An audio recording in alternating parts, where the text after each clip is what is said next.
ఏపీలో తీవ్ర సంచలనం రేపిన మాజీ మంత్రి వైఎస్ వివేకానందరెడ్డి హత్య కేసులో ఇవాళ మరో కీలక పరిణామం చోటు చేసుకుంది.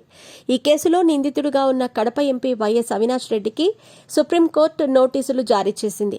ఆయనతో పాటు మరో నిందితుడు దేవిరెడ్డి శివశంకర్ రెడ్డి కుమారుడు చైతన్య రెడ్డికి కూడా నోటీసులు పంపింది.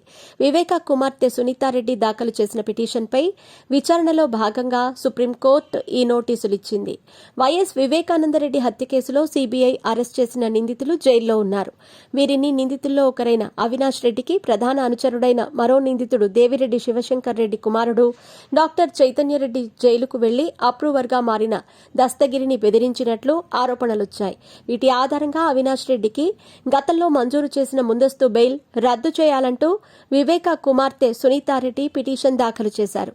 దీనిపై సుప్రీంకోర్టు ఇవాళ స్పందించి నోటీసులు పంపింది. వైఎస్ అవినాష్ రెడ్డికి గతంలో బెయిల్ ఇచ్చిన సందర్భంగా హైకోర్టు పలు షరతులు విధించింది. ఇందులో సీబీఐ దర్యాప్తును ప్రభావితం చేయకూడదని, సాక్షుల్ని బెదిరించకూడదని కూడా ఇచ్చారు. వీటిని అవినాష్ రెడ్డి సహా ఇతర నిందితులు ఉల్లంఘించారంటూ వివేక కుమార్తె సునీతారెడ్డి సుప్రీంకోర్టులో పిటిషన్ వేశారు.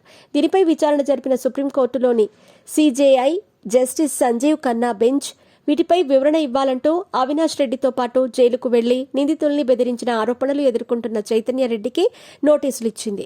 తదుపరి విచారణ మార్చి 3కు వాయిదా వేసింది.